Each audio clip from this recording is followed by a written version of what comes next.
Every time I think about those kids, it gets me mad. And by the way, it happens on the streets of Chicago every day.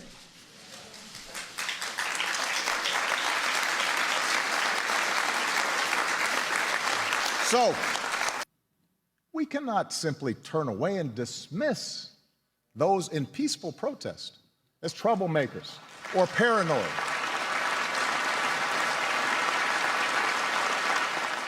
Whether you are black or white or Hispanic or Asian or Native American or of Middle Eastern descent, we have all seen this bigotry in our own lives at some point.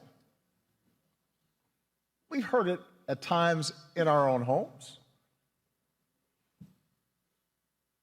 If we're honest, perhaps we've heard prejudice in our own heads and felt it in our own hearts.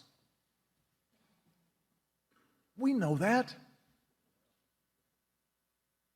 And while some suffer far more under racism's burden, some feel to a far greater extent discrimination's sting. Although most of us do our best to guard against it and teach our children better, none of us is entirely innocent. No institution is entirely immune. And that includes our police departments.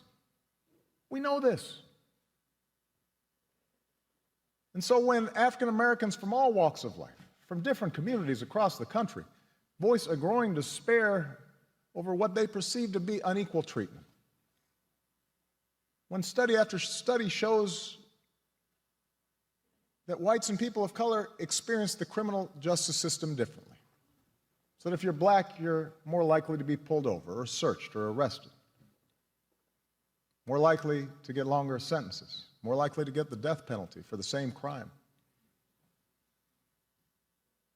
When mothers and fathers raise their kids right and have the talk about how to respond if stopped by a police officer, yes, sir, no, sir, but still fear that something terrible may happen when their child walks out the door,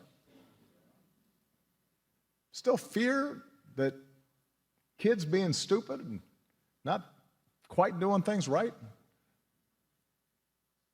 might end in tragedy, when all this takes place more than 50 years after the passage of the Civil Rights Act, we cannot simply turn away and dismiss those in peaceful protest as troublemakers or paranoid.